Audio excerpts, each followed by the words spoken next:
Good morning, folks. And it's a lovely March day at the moment. Everybody's enjoying this lovely weather out here.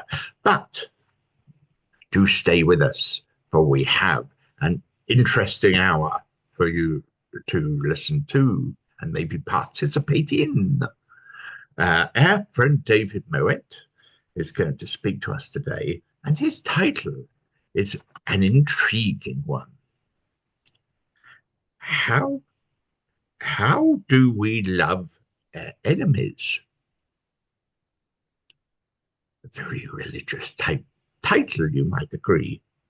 An introduction to reconciliation laboratory for would-be facilitators. David. Hello. How do we love our enemies? It never strikes me as a religious thing. It's an extremely practical, pertinent human question. I don't think, yeah, I don't know that it's got anything to do with religion, except perhaps we need some support in doing that. But it always strikes me that that's still the kind of radical banner headline that to come out of um, the ministry of Jesus, whether you are a Christian or not. Um, I think the way he was both somehow a revolutionary and was able to see the humanity of this a gay centurion or a quizzling tax collector gathering money for the occupier, or a foreigner who lived in the other side of the territory, a Syrian Phoenician woman, or a hated Samaritan. Um, I think these are still challenges for our world today. Um, and here we are in Britain with some deep divisions between people who vote reform, and they might not have been an active participant in the riots of last August. Those ugly riots were targeting hotels where refugees, asylum seekers were being housed. But have sympathy with those writers and what motivates them, and are very alarmed at the way the country is becoming um, not English anymore, not British, something really different. And other people who embrace those changes, and perhaps their experience of life is more affluent, more privileged, and don't really get where those reform voters are coming from. There are some stark divisions in our world, and what I'm suggesting is that a piece of methodology that I've worked with could be potentially used. It's not a panacea, it's not a magic wand, but I think it has something to offer to the world as we live it now, with our divisions in UK society or internationally even. But let's stick with what we know in and around our Quaker meetings and other communities in Britain today. So I'm going to go through a series of slides and end with some questions. I guess it'll take about 15 or 20 minutes, and then the floor's open. Um, I noticed that I'm joined by a colleague who helped. Uh, he helped me. I helped him start up these reconciliation laboratories. So, Tim, perhaps at the end you could clarify when I've done my 15 minutes. Um, you might be able to answer some questions better than I, but I'll just give an introduction to what you might be saying. Right, now I'm going to attempt to share a screen, so I don't think you'll see my face for a while. Um,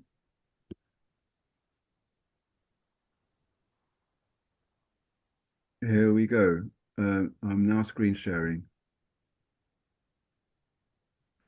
Good. So the Reconciliation Laboratory origins started in 2009. I think that was the first one. So there are a number of strands that led to this thing called a reconciliation laboratory. for a couple of years, 2 or 3 years before that, I was engaged as an ecumenical accompanier on they call them advocacy talks. So I had an experience, a 3 month intense experience in Palestine, in the occupied territories. Some of us go to Israel, in Jerusalem particularly. Um, my experience was in and around Bethlehem, and I saw things and heard stories, was deeply affected by things. And then I came back and I told stories to gatherings about my experiences, all in order to advocate for an end to the occupation and the occupation of the occupied territories, the post 67 occupation. And after a while, they're pretty. It's a pretty good program. Well, it's a very good program. And the advocacy talks that I and now between 1 and 2,000 other returned ecumenical companies have given is definitely effective. But I think it came to me that advocacy per se is only one of a number of approaches that is needed to create transformation, to create change, change whereby people come to accept things that they didn't accept before. People come to see others as colleagues rather than as enemies. Um, real profound change, not merely replacing one set of political facts with another. So advocacy for me didn't go deep enough. And in my experience of advocacy, when I advocate for something, however subtly and however powerfully, inevitably the other side, whoever they are, dig their heels in and resist. It's almost a kind of physical law. To advocate for something means the person whose interests are being threatened or feel they're being threatened, they're going to dig their heels in and push back. So, in itself, advocacy is not the only or a sufficient approach. So, I was thinking vaguely about how to have conversations that aren't adversarial. Um, the classic example is the Houses of Parliament, where you've got these choir stalls facing each other in this dualistic, confrontational approach. Now, actually, the Houses of Parliament in the committee stages, there's lots that isn't confrontational, but that's the kind of model that we have. The legal systems, they're the same. So I thought about having dialogue cafes, and I was talking to Canon Tim Higgins, who was then priest in charge at St. Stephen's Church in 2000. Canon Tim, you were there from 2006, I think, 6 or 7. And I came a couple of years later and I started to organize the lunchtime music, which is another way to bring people together, but that's not the topic of today. And I thought about dialogue cafes and I talked to Tim about it. And Tim, you'd already worked out um, your ideas of your own. And you said, let's do something together and let's call it a reconciliation laboratory. A laboratory means it's an experiment. You don't know what's going to come out of it. Um, and it's about reconciliation. It's about things that seem to be impossible coexisting and being reconciled to each other somehow. Um, and you said, let's put it in the sacred place of the end of St. Stephen's Church, which at the time was going through a big transformation, a place becoming a center of reconciliation in the wake of the abolition, the bicentenary of the abolition of the transatlantic slave trade. And a big piece of work was commissioning the reconciliation reredos, which um, in artistic terms was a statement of transformation of Bristol, once a slave city, uh, getting its wealth from that industry, that exploitation, and coming to a point of hopeful reconciliation and mutual development. But it needed a kind of ritual around it. And one of the components, one of the elements of that was the reconciliation laboratory, Mm. with a whole host of other issues. And I remember, Tim, you explained the theology of it. Uh, it wasn't based on the theology of atonement, um, but that Jesus had come to end the domination system in his radical way, not in the way that's usually framed by evangelical Christians, um, being the sacrificial lamb to make the individual relationship right with God. But your kind of description of this was different, and we'd both read the work of Walter Wink, who's uh, kind of a grounding theologian for the approach that you took. Anyway, we had these reconciliation laboratories in a sacred space, a holy space at the end of the church, and the name stuck. Added to that is my experience of Quakerism and its core approach in liberal Quakerism of silent worship. And in our silent worship, once we've attempted to gather the meeting, what we do is we wait, with the belief that we ourselves are not sufficient to bring change, to bring healing, but we are vehicles. We are open to the work of the Holy Spirit. If you frame this in Christian language, which many Quakers still do, other Quakers use other language, but it's the movement. We talk about the movement of the Spirit and waiting for the movement of the Spirit. So there's a lot of unknown, a lot of um, sitting back and waiting. And this is an essential ingredient in a reconciliation laboratory. Um, my belief, and whether it's a belief other people hold who come, doesn't seem to matter, I don't think. But my belief, or my former words, would be that we're not there to fix things. We're there with the hope and the belief and the faith that the work of the Spirit, something deeper and mysterious, can transform situations that seem to my rational intellect and my set of experiences and my pessimism impossible. But collectively, if we wait on the Spirit with the spirit of um, hopefulness and openness, um, focusing on listening, and this is the key thing, then change can happen. So I brought to this experience of Quakerism, and I'm not saying this is unique. Quakerism has in itself adopted this approach from other traditions. Another thing that was important to me at the time was the work of a group called Community Building in Britain. I used to go to their workshops. I went to several, and Scott Peck wrote a book called The Different Drum. It was his second of his books.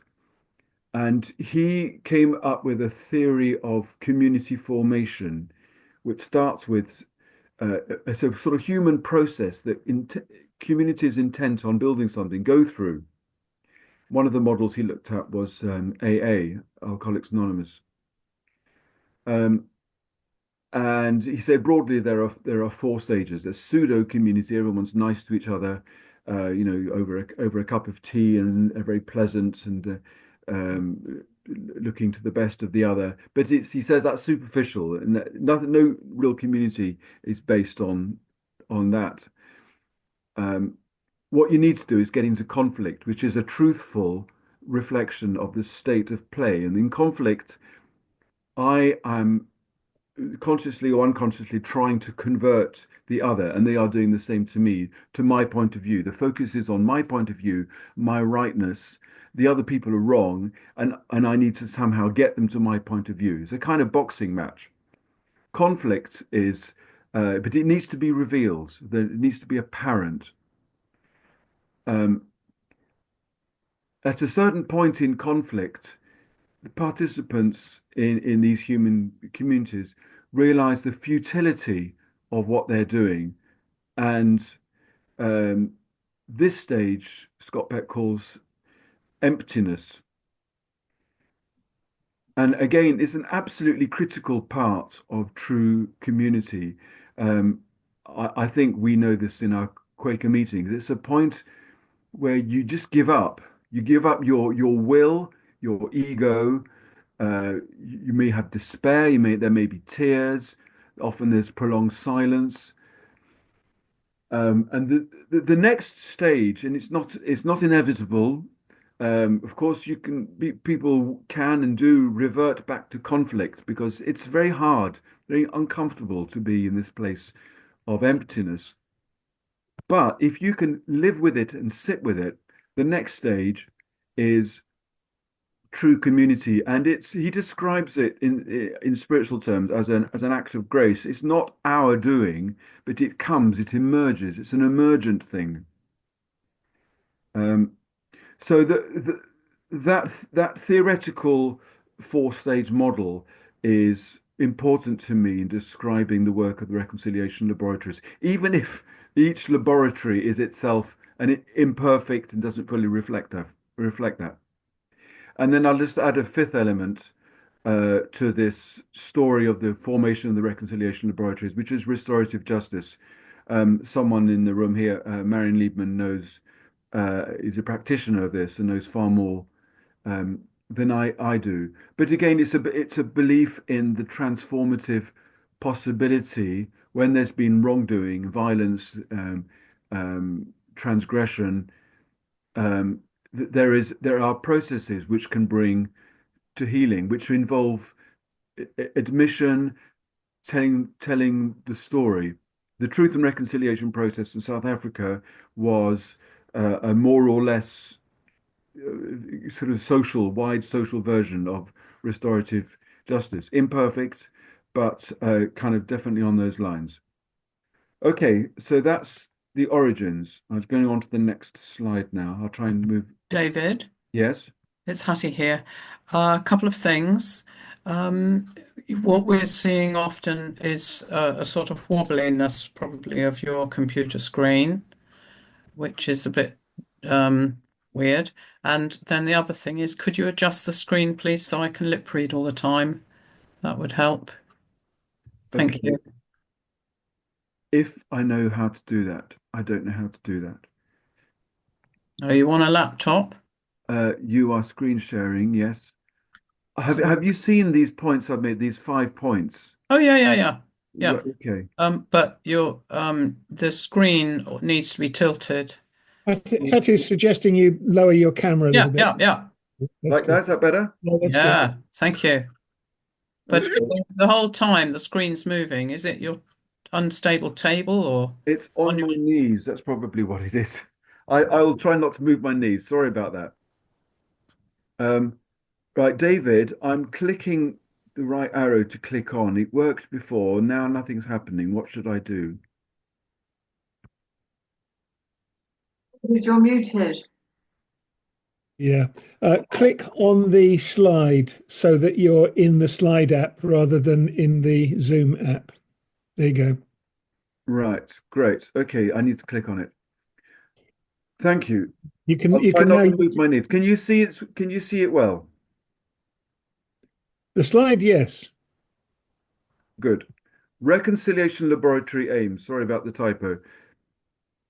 The purpose of these laboratories is to be able to hear someone that you deeply disagree with,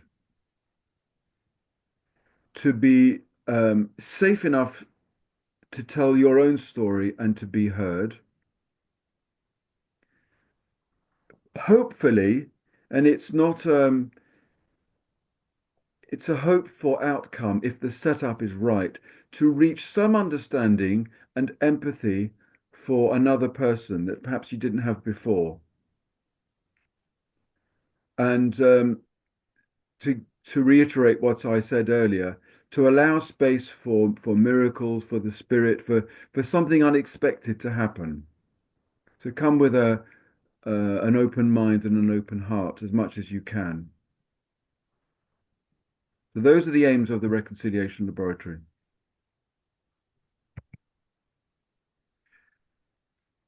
The laboratories have group norms, and they're broadly around what I've identified here. Quite often in debate and conversation, we approach these things with logic, with rationality, with arguments, with opinions, and we back them up with evidence. In this process, we emphasize the story, the authenticity of the I.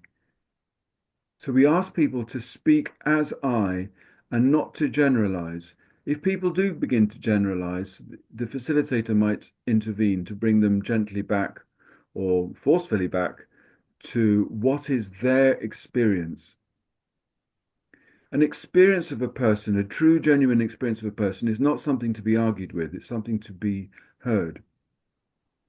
Secondly, we listen without interruption. Recently, Marion introduced, who's co-facilitated with me, has introduced an object, a shell, a conch, or it might be a talking stick, it might be a cushion, any object. This isn't, the point is to listen without interruption, and the object can help in that process, but it's not it's not a rule of law that you have to use an object. Silence is okay. Silence doesn't have to be filled. This isn't a chat show. It's not radio. Silence is fine. In fact, silence is an important part of the composting of what happens. We ask people to only speak if they're moved to speak for themselves, and to avoid, this isn't down here, but to avoid a yes but response. Someone might say something that we feel really gets our goat.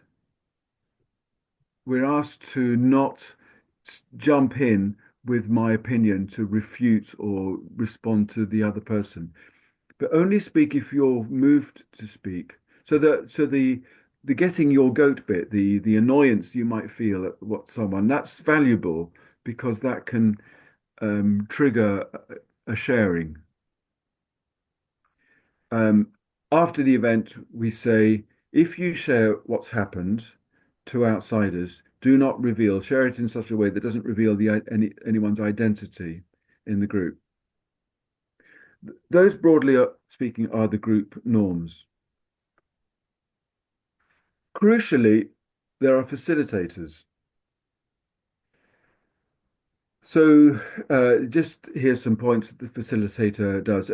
This facilitator is anyone who's skilled in facilitation, who bringing out, relaxing people, bringing out what they have to say, being attentive to who's not speaking, the skill of clarifying, summarizing. These are generalist facilitator skills that are useful and necessary in the work of a reconciliation laboratory. So what we've done is we've welcomed people, given introductions, especially to ourselves, checked that the group norms are understood and agreed. You can get into a whole debate about whether they are agreed, but you could be there forever. So for practical reasons, we say like this is how these are the norms, and if you don't like them or don't feel you can abide by them, maybe sit it out or suspend disbelief, or if it's not your thing, then come to another event. Actually, that's never happened so far in the dozen, 15 or so that I've helped run. The facilitator holds the space. Quaker elders will know what that means. A facilitator may stimulate a beginning, might be sharing a story, a personal sharing, or it might be something you've brought, or you might have asked someone else to already as it's a sort of pep the thing, to get it going, to bring something that's going to egg the pudding. Apart from that, facilitator needs to be really attentive and really out of the way. It's not a show to smooth over and to manage. It's allowing the work of the religiously speaking, it's allowing the work of the spirit to sort of to work, to have its way. You keep out of the way. As necessary, you might need to remind people of the group norms. offer timely improvised intervention as you feel necessary. If things are, if the embers are cooling and the silence is a sort of rather pleasant, absent-minded one, you might want to stoke it a bit with something. Occasionally, you might need to ask for clarification, dig deeper, or challenge someone who's begun to reveal something, but not they've hinted at something they want to say, but they haven't quite said it. You might want to dig deeper. You keep time, thank people at the end, and debrief with the co-hosts and co-facilitators. That's important to learn what's gone on, how to do it better next time. That's the work of the facilitator. The work of the host team. It's too much work for a facilitator. To my cost, I've tried to do these things before and I've set them up and I've prepared them and set up and it's just too much work. You need to work collaboratively with others.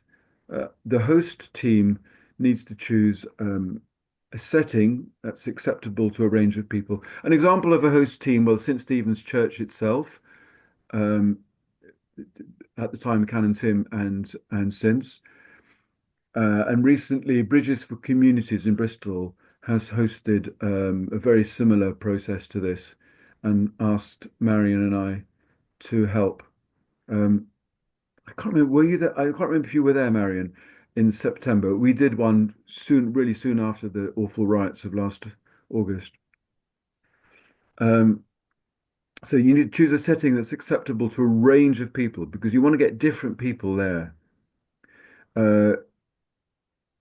Have a particular culture. It's not automatic that a registration desk on arrival is the best thing. It might put some people off. On the other hand, a formal setting might be neutral enough for a number of people. Icebreaker type things, typically welcoming tea, coffee. In the past, we've had music. We've had a harp player. We had a gong player, kora player to help set the scene and create a certain mood. Informal conversation. We set out a circle with no hierarchy, no tables, not too many things to hide behind. But if you had a couple of companies in serious disagreement and their culture was to be in a boardroom, that might be the appropriate format. It's best not to have any rules set in stone about how you do this. But you need a measure of openness and kind of balance between vulnerability and the equality of for those present. The topic, this is really important. How can you frame a topic that's attractive to people, that really people think, yes, this is it. It's not so specific that it doesn't have broad appeal, and not so broad that people don't quite see the point why it's relevant to them. This is really hard to do, and I'm not very good at this. It's another good reason to collaborate with people because we just don't have all the skills ourselves. Some people are good at framing things and communicating that framing in a certain way. Marketing, once you've got the topic, communicating it in many ways in places to diverse people. Social media, word of mouth is always the best, flyers, websites, radio, posters, whatever it takes, usually several ways, so that different people are reached. And then reflect on the whole experience afterwards. These are some of the reconciliation laboratories, reconciliation laboratories that have happened in the past. There was, in 2010, one focusing on the wealth division in Bristol. It was pretty vague and we didn't crack it in one go. A number of people came. We asked people to come if they felt particularly poor or if they felt particularly rich to come and share. And luckily, someone came who said to me he was an what's the phrase he used? An inadvertent millionaire. He'd gone into property development as a kind of a radical person interested in alleviating homelessness and sharing and practical guy. And one property after another, pretty soon he became a millionaire. So he came into the group, and there was other people there who were social housing, someone from a squatter background, um, a social worker in that group. It was about 7 or 8 of us met initially, and we followed it up with other reconciliation laboratories. And this particular one did lead somewhere. It led to an agreement that um, the real, a powerful marker of division is property ownership. And then the person who called himself the inadvertent millionaire um, went on to persuaded us to join in with a scheme that he often thought about, which he called abolish empty buildings, um, abolish offices, AEOB, abolish empty office buildings, sorry, AEOB.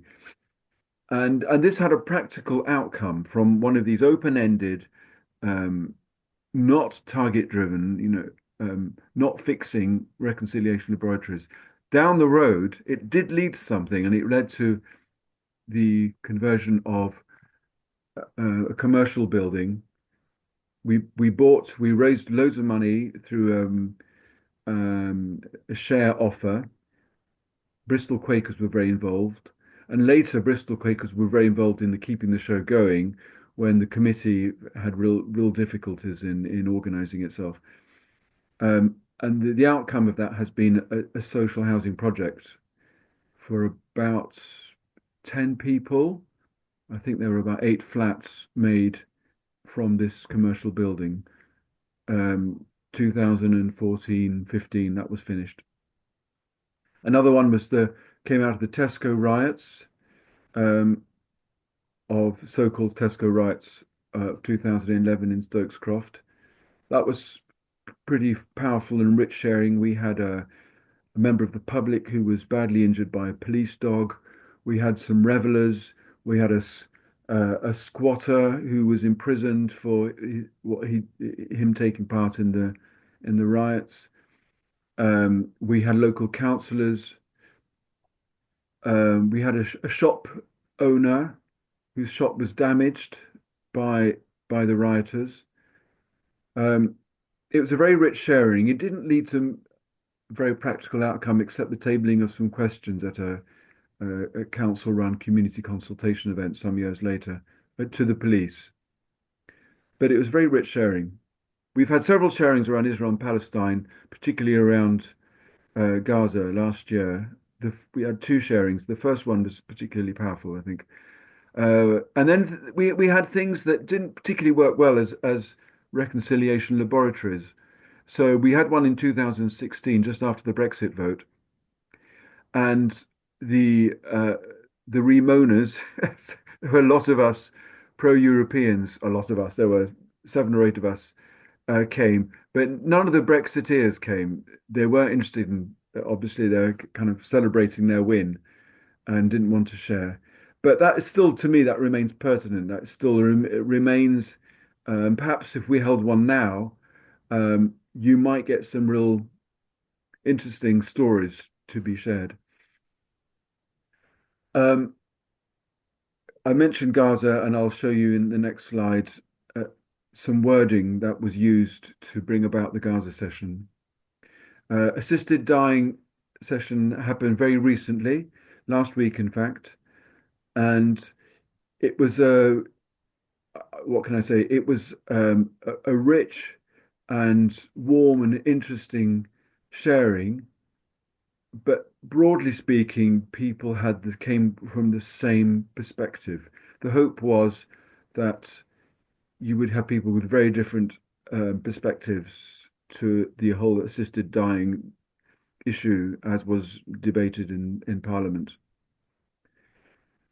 Okay, so I'm almost there now. Oh, some outcomes. I've done this bit. Um, the Listen, I've done this. I've shared some of the outcomes. So it's important to say it's not a panacea. It doesn't always work, but some things, particularly the social housing thing, and the fact in 2009, one of the early reconciliation laboratories was called Crossing Columbia, which for those in the know was about a checkpoint in the occupied between the occupied territories and Israel. And two authors, a Palestinian diplomat and an Israeli diplomat, or possibly the wives of the diplomats who'd met in Geneva, had written a book that was about their dialogue over prompted by sharing food recipes. And this was sufficiently non-threatening to the Jewish communities in Bristol for them to come out in quite large numbers. On the Palestinian side, there were several Bristol activists. No actual Palestinians were present on that occasion. But I thought it was encouraging because I was told really how difficult it is to engage with members of the Jewish community. Actually, around the talk we did in Gaza, the sharing we had in Gaza, which Marion co-facilitated with me, Marion Liebman, the sharing that was pretty diverse, and several people of Jewish heritage came to that session and told sort of their truths. So this is an example of the publicity, just to show you how we attempt to create some kind of ambiguity or nuance or find the common ground in the publicity that's going to bring people. So this was for the Gaza one a year ago, Israel and Palestine telling and hearing our stories. We called it a public hearing.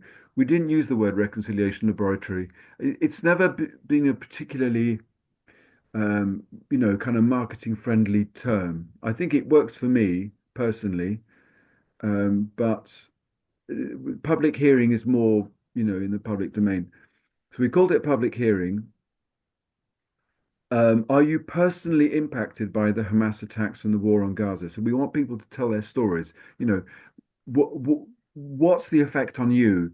Not sharing a political opinion about how right or wrong something is, but the personal impact. The horror in Israel and Palestine sends shockwaves everywhere. Again, we're sort of amplifying to the common pain and the common hurt. And then we're being sorry, do that again. Oh, sorry about that. And then we're spelling it out about people's identity. Is it really for me? Well, you may be Palestinian, Jewish, Muslim, Christian, Israeli, Arab, a relative, a witness, a supporter, or none of these, which is it's a catch-all. You may have a view on ceasefire, on genocide, on self-defense, terrorism, or more. And you're invited to an event. The purpose is to try and take in the story of someone you consider different to you.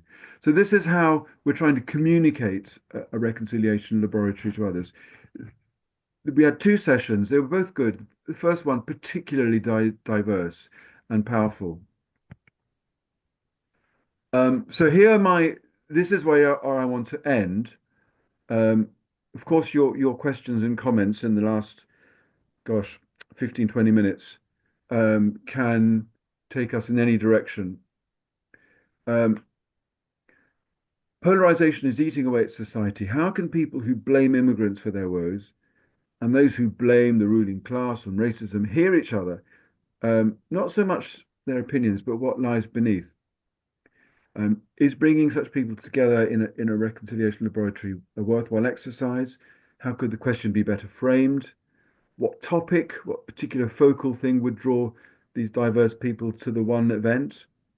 what kind of agency might host the event, what kind of location is right, and how can there be a follow-up so that momentum grows. So I've talked exclusively around the particular reconciliation laboratory, but my interest is in a movement, is in something that really starts to uh, tackle and heal uh, divisions that allow um, the oligarchs of this world to have their way, with this galloping right fascism in the world. And we're not, what happens in America quite often jumps across the pond and we follow suit.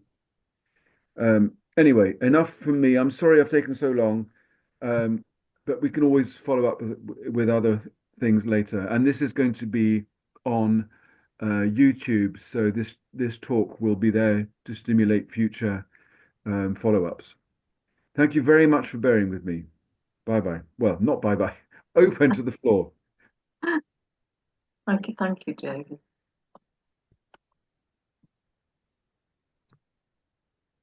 There we are. Thank you, David. That was illuminating, I can say the least. But now, questions and comments to David from if you could indicate with a hand or something like that, so I can actually know who wants to speak. Nobody. As David said, we could spend the next 15 minutes quietly. Hopefully not. Salim. Hey, so I mean, on the face of it seems like really positive. I guess kind of my sort of personal like history a bit. I grew up in a part of Bristol that has always been very kind of racially diverse as long as I lived there anyway, between 1991 and 2008. But it was incredibly divided and like visibly, if that makes sense, along sort of racial lines. And that was quite depressing to see, but is what it is. And I think like this could have been like really positive then, because you're kind of everyone's in the same rough kind of geographical area. I'm wondering, whereas in terms of political differences, say for example, you spoke a bit about the recent riots. That my guess is that people are going to be divided on those lines much more geographically. And I'm just kind of wondering how you kind of bring people together when they're not already in the same community or the same sort of geographical community. David, would you like to comment on that? It's a good question. It's a very good question. I think where there are echoes of those divisions in the one neighborhood or in adjoining neighborhoods, you could find neighborhoods together, maybe two or three neighborhoods, and bring them together. It's still relevant for the community. We both know, Salem, it's Barton Hill. It's still relevant to have it, and I could see Cafe Contras, for example, is a kind of brilliant location to bring diverse people together, because it's the woman who manages that. She's created a culture that's really inclusive and diverse, for example. So it's not gonna. It's a good question. That's one answer I'd give anyway.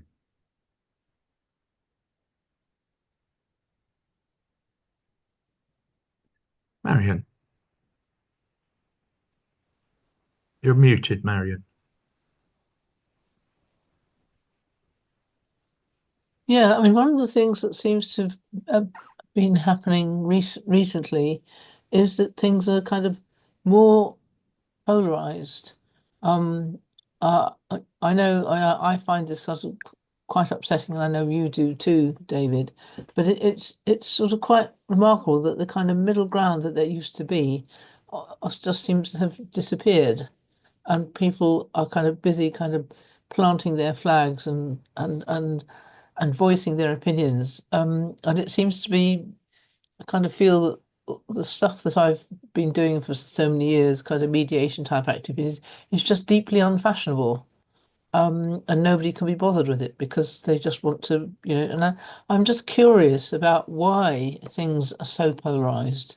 Why is it that, if somebody has a different opinion, we're not supposed to talk to each other, just shout louder.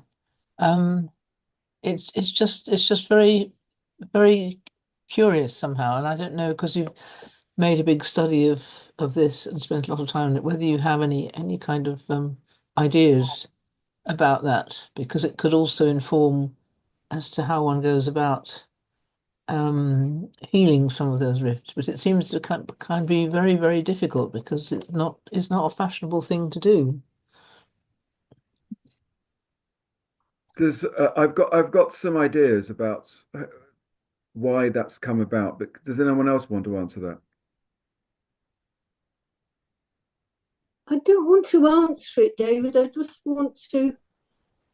People have been saying they feel. I remembered when I was doing my master's, my supervisor said, "You are not here to feel, you are here to think. Please do not use feel as a verb again." Though I was quaking. No, seriously, I think fear seems to be behind whatever, if you vote reform or you vote this or you vote the other or you take this course of action. Fear seems to be an emotion that maybe needs to be thought about as part of the equation that we need to think about. Hattie, you had your hand up. You're muted, Hattie. Just briefly, last week we were listening to George, colleague of, or maybe friend, anyway, George, who was talking to this group about how this might be fed by spending time on social media and not engaging with other people, obviously worse during COVID, and finding that your prejudice is reinforced by social media platforms and articles that you tend to choose. And if you do that each day, you are nurturing this separateness, and then you walk out into the world and bring it with you. That's sad, but the government makes houses and properties for people to live individually. We're no longer in family groups as much as we were, where we have to learn to adapt, etc. Enough. Thanks, Hattie. It's really wise.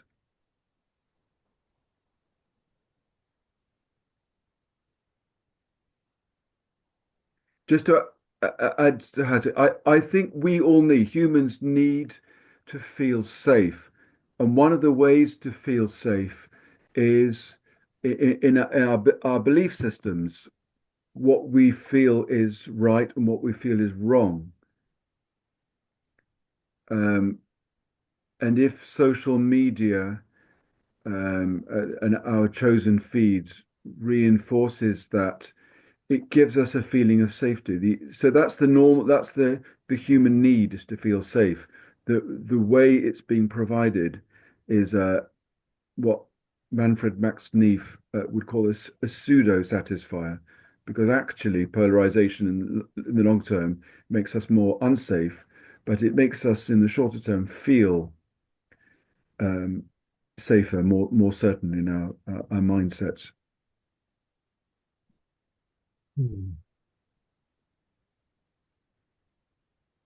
Tim.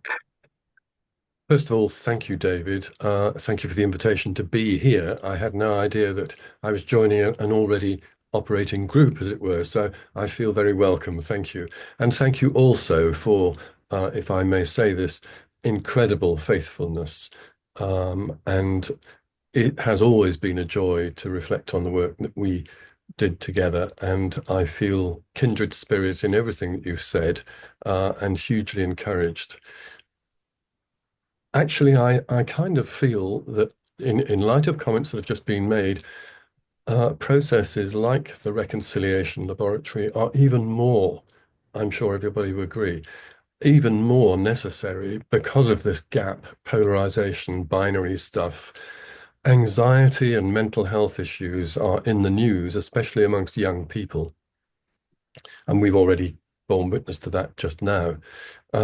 And I suppose if I'm thinking of any comments I might add to anything that David has said, it's simply to agree, but also to underline.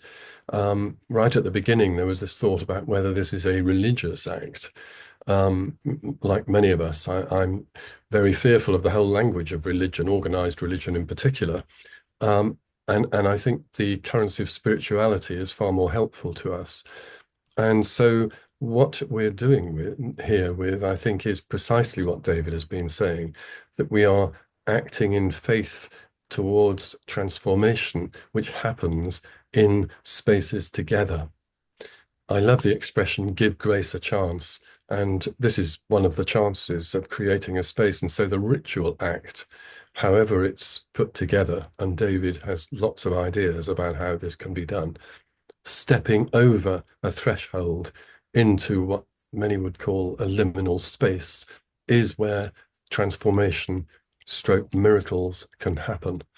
And so the way in that achieving of that, whether it's through some sort of movement from one place to another, and so on with sound and stillness and things of that sort, where people give permission to be silent and listen. So all of that is profoundly transformational. The other thought is, yes, I'm sure it's absolutely right. Because of the levels of anxiety and fear, people are less likely to respond and commit to wearing their heart on their sleeve in any kind of way. It's too dangerous. And fascism, as David has said, needs to be named. We have seen a coup in the States. I was there actually for the first couple of weeks. And that is not yet being really fully owned, I think, in public, certainly not in this country. And then I suppose the work of people like Joanna Macy, of course, is also relevant in how we do this kind of stuff. But my last comment would be, don't forget Christmas. In other words, the split that is apparent between spirituality and the rest of life is a shocking and terribly unhelpful dualism which has plagued us. And we need to look east very often to bring those things back together. And this process, I believe, is exactly one of those processes. Solidarity is what emerges when we listen and we realize the other human is human and not other. And as David said, the first one that kicked off was, in fact, about the Gaza situation. What could be more apposite? And so huge thanks, David, for all that you're doing. Thank you, Tim.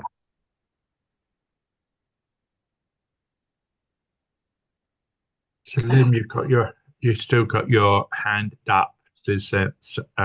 Sorry. Thank you, my friend. Yeah, I mean, it was a kind of new hand, but if you wanted to go to someone else first, that was okay, or I can talk. No, carry on, Slim. So just kind of to reply to what someone said about polarization. I remember I was listening to this guy on a podcast a while ago now, I think.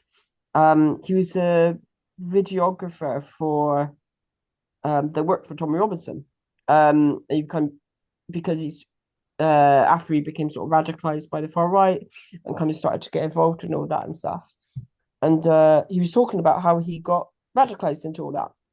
And one of the things he said was that it used to be that everyone had the same news, right? You put on TV and everyone had like BBC News, maybe ITV and Channel 4 or something, but everyone was broadly kind of seeing the same thing. Whereas actually now the reason why social media has kind of sort of driven this polarization to a large extent is because it creates an echo chamber. If you, I don't know, for example, if you go onto YouTube and you like some content that Tommy Robinson has posted or something, YouTube will go, oh, that's brilliant. You like that content? We'll recommend more of that to you. And pretty soon, it's only content that comes from that kind of part of YouTube that you see.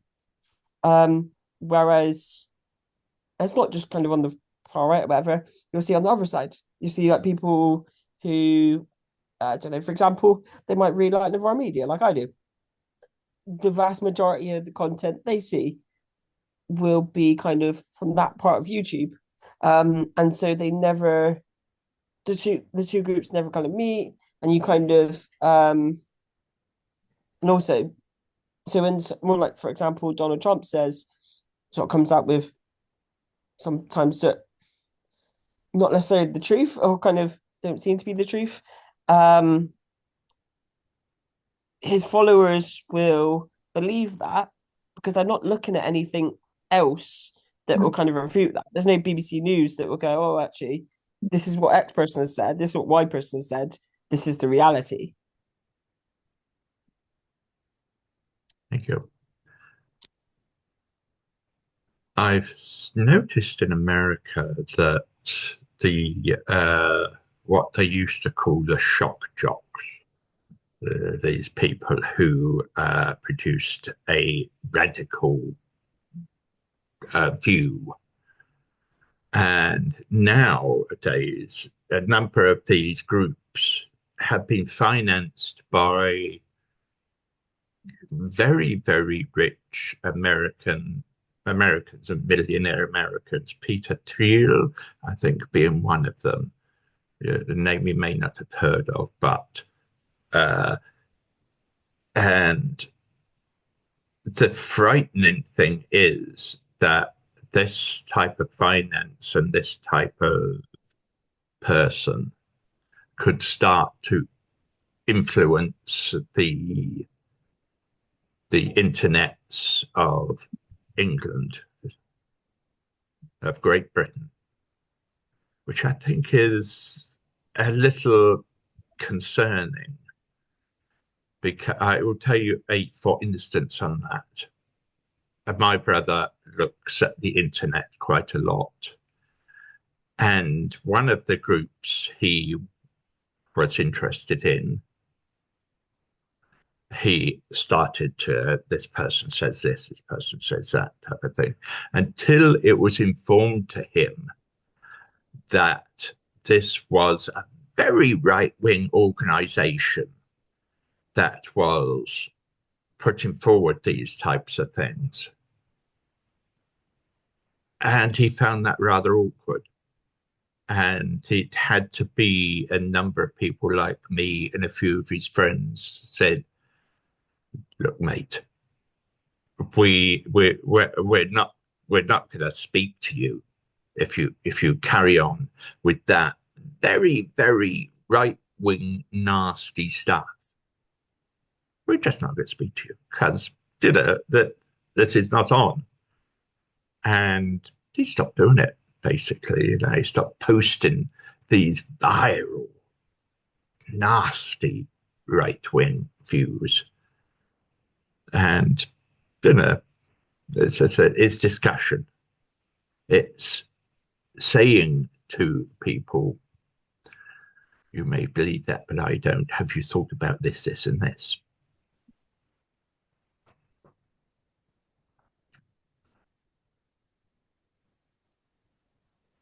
And Ray, he had people around him able to say things like that. You know, if you're living on your own and you don't have much contact with people, friends of mine don't talk to anybody for 3 days, you're feeding yourself.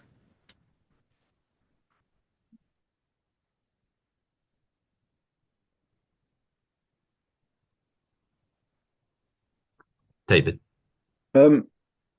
So here we are, wherever we are, Bristol, but elsewhere as well. What do we do to, supposing we see ourselves as facilitators, helping transformation? It may not be literally a reconciliation laboratory, but it may be some kind of real encounter between people. What do we do, or what could we do to bring about those encounters of different people, different perspectives?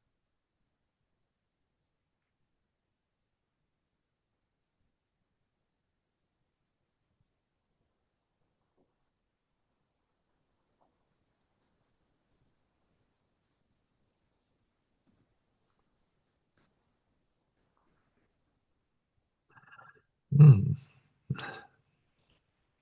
On an individual level, I think being a listening person and your friends knowing that you listen and help them explore. I think, I know that's not very far field, but it's a start that I can influence. But what do we do as a group to invite other people in? Sometimes it's easier if you can, inverted commas, go to them. I was thinking sort of the opposite of confrontation, but a group of people by arrangement who believe in one thing going to an agreed spot to talk to other people in a different kind of space, preferably a third space, but somewhere where you all felt it wasn't your ground, but you were there from choice to talk to each other. Sometimes the space that you're in is so important in how you feel and how you respond. I don't know if that's much help, but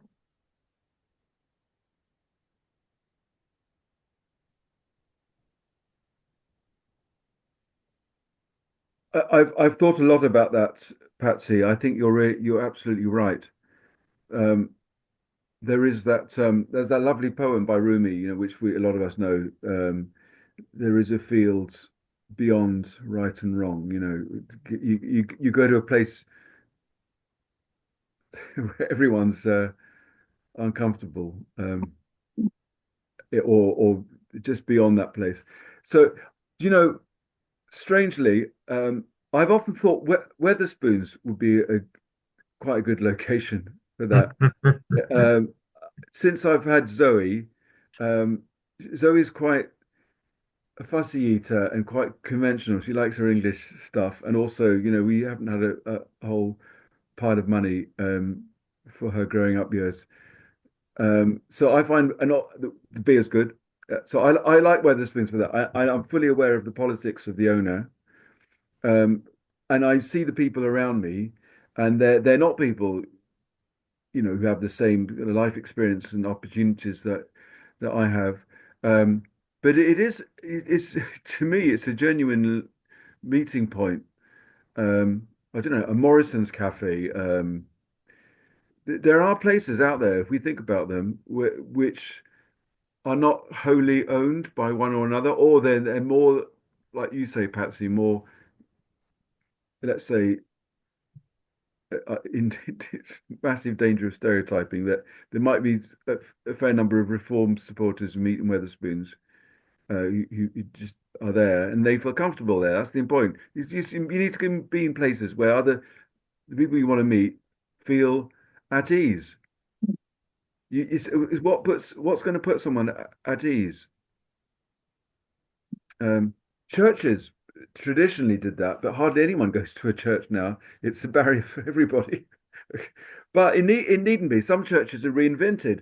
There's this place up on Church Road called Sparks. I think it's called Sparks, which used to be well, it is still technically a Methodist church, but it's been quite successfully reinvented as just a shopping centre space, which is losing its exclusive overtones. Um, so I think if we do the research, we might find spaces which are neutral or acceptable to the people we really want to reach.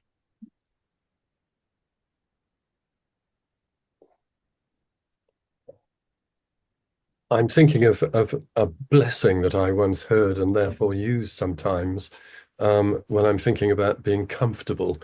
Um, and in a sense, there's a tension, perhaps. So finding the right space, maybe some of the places that have been mentioned are places to connect with and form invitations. But I have to say, I think there's a lot to be said for people if they're going to come from different places, convictions, spaces, and comfortable places to meet in a third place.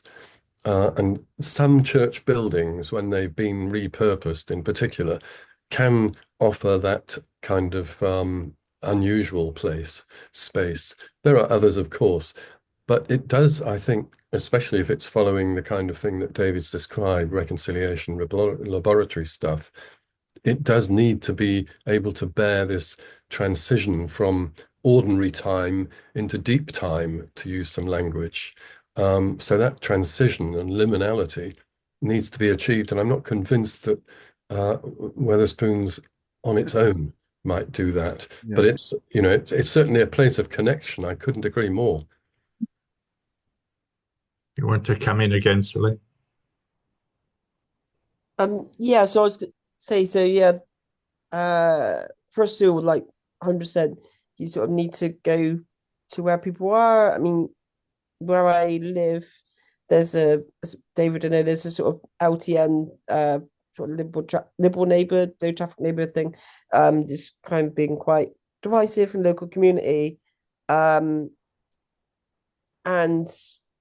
one thing that's quite clear is that it doesn't, regardless of what side of that people are on, everyone's incredibly sort of passionate about their community and they would sort of want the best for it. And they just don't always necessarily agree on what that is. And I was sort of, David mentioned about sort of a place called Cafe Conscious. I was hoping at some point, sort of next couple of weeks, whatever, to sort of go there and say, because a lot of people who mostly kind of oppose the scheme sort of use it as a sort of hangout spot sort of thing, use it and stuff. It's a good place. To say to people, look, I don't necessarily sort of agree with your views on this particular thing, but like, regardless of what happens once it's kind of sort of died down, like we should look at sort of building some bridges and kind of look to see like what we can collectively do to sort of improve this place where we all live. But also I'm quite aware that it's a place where other people have experienced abuse because of their opinions on sort of the sort of liberal neighborhood and stuff. And so it's not a space where they feel comfortable. And so it probably, for a lot of people, a neutral space kind of also makes sense. But I think it has to be local to where that community is still. Yeah. Marianne. I just want to say one final thing, and I've got to go. Is again a little individual thing, is to talk up the benefits of difference. You know, we have this thing where we don't, you know, different is other, different is bad, but actually difference is what we need, because if we were all the same, everybody would be poorer, everybody wouldn't be able to do all the things that we do. So to actually honor difference and see it as a positive thing, not something that divides all the time. Anyway, I do have to go, so if Right. people are carrying on, I'll say goodbye. But you know, maybe we've sort of come to the end anyway. But anyway, so I'll have to leave you to carry on and get on with some other things. But thank you very much for everybody, and especially David, for initiating it. Thank you, Marion. Right. Okay, friends. David. There are some people here who've not said anything, so maybe I'd invite you to make a contribution.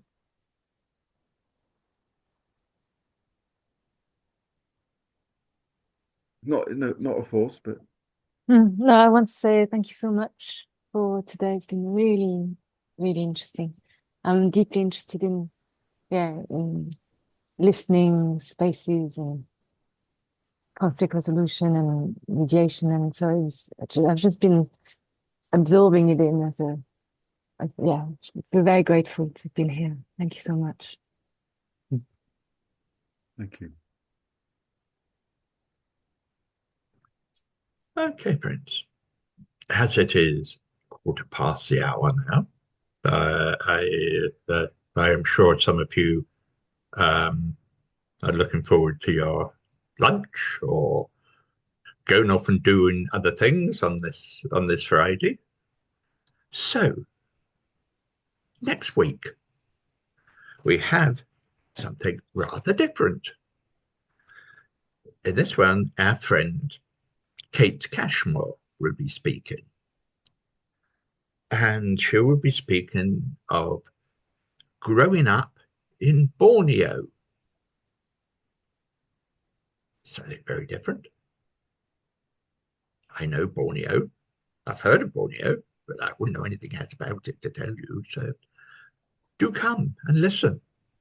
It should be rather interesting. In fact, less than that, more than that, it will be jolly interesting. So thank you, friends. Everyone welcome. Definitely.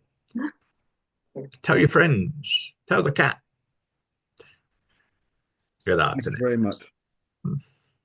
Thanks for being here, everybody. Thank you. Thank you. Bye-bye.